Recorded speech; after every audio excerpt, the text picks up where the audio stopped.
الرجاء والوداد اجتماعات ومشاكل، يمكن نقول انه للاسف بعد ما كانت التقنيه والنتائج والاداء ضعيف انتقلت للتدبير والتسيير. شنو وقع في الاجتماع الاخير ديال مكونات الوداد الرياضي، وشنو الخلاصه، وعلاش تجمعوا اصلا؟ واش داكشي اللي تجمعوا عليه في الاخر داروا منه شي حاجه؟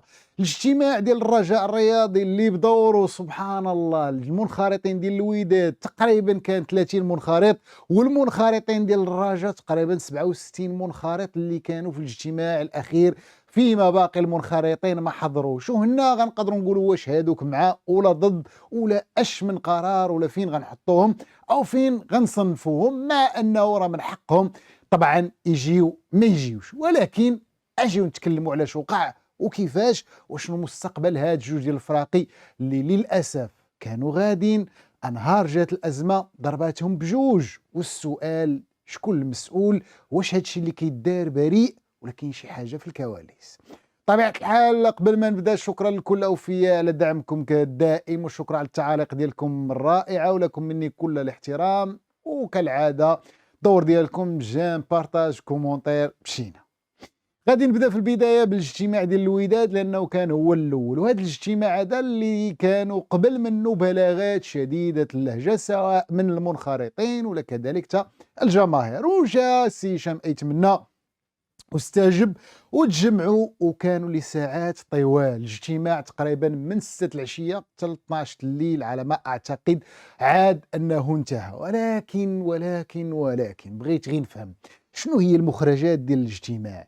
ملي انا كصحفي او انت كمتتبع ودادي او انت كوحده كتبغي فريق الوداد الرياضي، واش غنتسناو ان هذا النادي هذا ادارته تخرج ببلاغ وتقول لك ها المخرجات ديال الاجتماع، ولا غنبقاو نسمعوا ما يقال وما يشاع؟ طبعا كانت خارجه ولا كان تواصل ديال المنخرطين من بعد الاجتماع، وكل واحد لابد الدلو ديالو، وهاد الاقاويل وهذاك الشيء اللي تقال كيطرح العديد من التساؤلات، وكيخليك تقول واش هاد الشيء هذا خصو يتقال او ما خصوش يتقال، واش هو اللي خاصو يدار ولا ما خاصوش. والسؤال الاعمق، علاش تجمعوا اصلا هاد الناس ديال الوداد منخرطين، بعض المنخرطين وكذلك اداره الوداد في الشخص ديال هشام يتمنى؟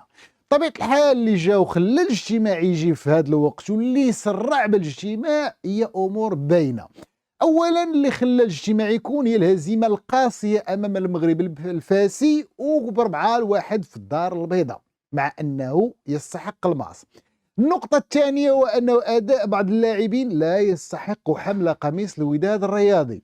النقطة الثالثة أن بعض اللاعبين كاين اللي قال بأنه كاين نوع من التسيب، شي كيكتب في الانستغرام اللي كيبغي ويمسح اللي كيبغي، وشي كيقول لك أنا كيقولوا لي نوض سخون كيقول لي بلاتي واحد دقائق، وهكذا الأمور.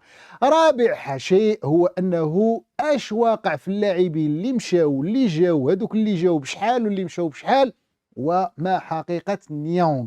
ضيف إلى ذلك الخامسة واللي نقطة مهمة، هو فين هي الهيكلة؟ يلا كنعرفوا الرئيس اللي هو هشام يتمنى، والناطق الرسمي اللي التحق مؤخرا سي محمد طالع. هاد 5 النقاط اللي تكلمت عليهم بالله عليكم واش عرفتوا في اش دار فيهم؟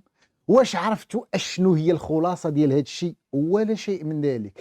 تم الغاء هذا الشيء كامل، والنقاش مشى لجهه وحده، هو انه موكوينه غيتم المنح ديالو مباريات قليله، ولا مشاتش مع النتائج راه غيمشي وما عندوش مشكل، وما كاينش ديك القضيه ديال العقد فيرمي ديال انك خصك تعطيه مليار او ما شابه ذلك، وهذا للاسف امر ما عنده حتى علاقه بالمنطق.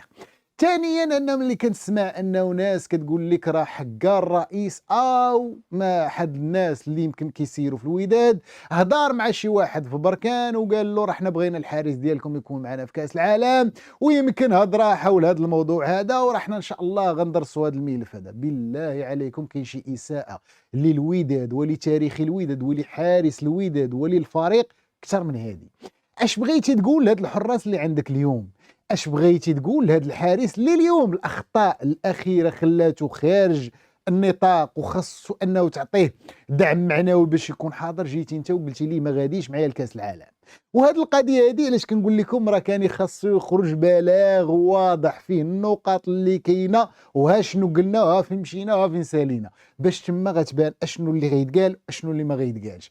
نقطه اخرى انه راه ما يمكنش دير اجتماع وما يكونش واحد كمقرر كيحط هذوك النقاط اللي كاينه وملي سالي هي اللي كتعطى وهي اللي كتقال وهي اللي كتكون الحصيله ولا البينو. انا كيبان ليا جاو تجمعوا جلسوا قول انت اش عندك، لا مرحبا كون تهاني انا اللي غنخلص. عمركم سمعتوا شي واحد كيقول كنتسال الوداد؟ عمر شي واحد ما يتسال الوداد؟ غنعطي مليار غنعطي جوج غندير كون معنا جي نتلاقاو 3 شهور اشياء لا علاقه لها بالهيكله، في حين اهم موضوع اللي الناس بغات تلاقى مع هشام هو الهيكله. فاذا به ملي خرجوا من الاجتماع خرجوا بلا هيكله، والدليل فين هو البلاغ اللي كيبين لك على الاقل كاين خطاب موجه للجماهير.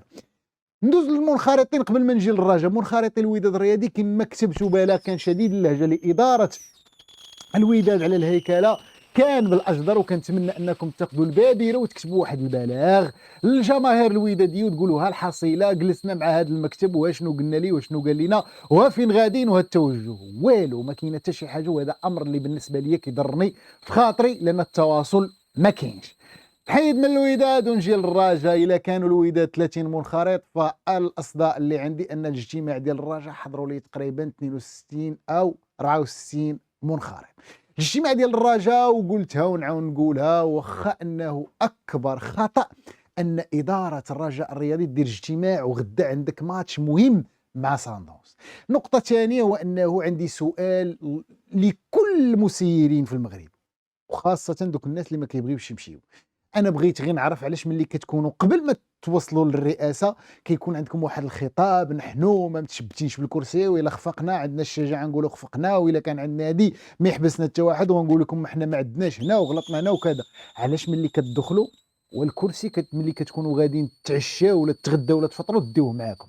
ما يمكنش هادشي اللي كنشوف ان الناس ما كتبغيش تطلق من الكرسي مهما كانت الظروف. وما كنتكلمش على الرجاء دابا، كنتكلم على بشكل عام. لان شحال من واحد كيقول لي راك فشلتي سير بحال كيقول لي ايوا شكون اللي قال لك منش عاطي رزق الهادي تخليها من هنا واش هذا النادي هذا ما عنده ناس، وكانه هو وريث هذاك النادي. اي مسؤول خصو يعرف بان النادي ماشي ديالو، واللي بغى يدير شي حاجه يمشي يدير محل يدير شي بروجي ديالو ويجلس يدير على رجل على رجل ويبقى يخدم كما بغى. اما النادي فهو ملك للجماهير ديالو. هذاك النادي الناس ضاربات عليه سنوات، الناس خدمت عليه سنوات، وكل واحد اشنو عطى قليل كثير وكل شيء كيمشي، والبقاء دائما الجماهير اللي كتبقى كتوارث هذاك الحب وهذاك الشغف ديال النادي. فعلى الاقل خليو شويه من المكانه اللي بقاو الناس يشكروا فيكم. رجع للرجاء. الاجتماع ديال الرجاء قلت بانه اكبر خطا دار ليله المباراه. النقطه الثانيه عدد المنخرطين اللي قلت لكم انه في الفيديو السابق انهم ما غيحضروش، فطبعا كان هدفهم واضح هو انه ما يمكنش نحضر، انا ما عندي حتى شي حاجه، واش هذا المكتب غيمشي ولا غيبقى.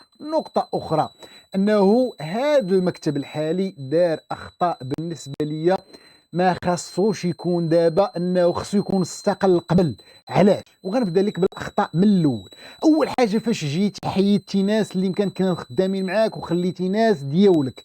ملي حسيتي بالسفينه تزعزعات وما غاداش كنتي تما تاخذ الخطوه والبادره وتجر هذوك الناس عندك وتعرف الخلل فين كاين وتجمع مع محيط الرجاء، ما درتيش. الخطا الثاني دخلتي في النقاش مع مدرب وتعاقدتي معاه وبسرعه قلتي لي سير بحالك وجيب مدرب اخر. حيدتي مدرب اللي نتائج مشات معاه 3 الماتشات وجي مدرب اخر، ولا نقاش مع المحيط ديال الرجاء. عاود ضيف الى ذلك انه الميركاتو اللي درتي كان دون المستوى، لاعبين جبتوهم ما عندهم حتى علاقه بمستوى وقيمه واداء الرجاء الرياضي، نفس الشيء اللي دار في الوداد. ملي كنتكلم على الخطا الثاني ماشي هذه القضيه ديال انه الاداره التقنيه اللي قلتوا راه هي اللي كتشتغل. ملي كنسولوا وكنبحثوا كنلقاو ان كاينين الناس اللي ربما اخرين بعاد على الاداره التقنيه عندهم ايضا اقتراحات ولا مقترحات. دون اغفال نقطه اخرى اللي هي ايضا مهمه، جيتوا نقطه القوه ديال الرجاء اللي هي التواصل والكوميونيكاسيون والبلاغات، حيدتوا الناطق الرسمي وبقيتوا صامتين وكتخليوا المشاكل كتكبر بحال شي سفينه غدا فيها واحد الثقب غدا وكتغرق، وانتم ما بغيتوش تخرجوا توضحوا للناس اشنو كاين. نقطه اخرى تنضاف للاخطاء ديال هذا المكتب هذا وانه جيتوا تعاقدتوا مع مدرب اللي يمكن نقول انه ما عنده حتى علاقه بالسيستم واللعب ديال الرجاء.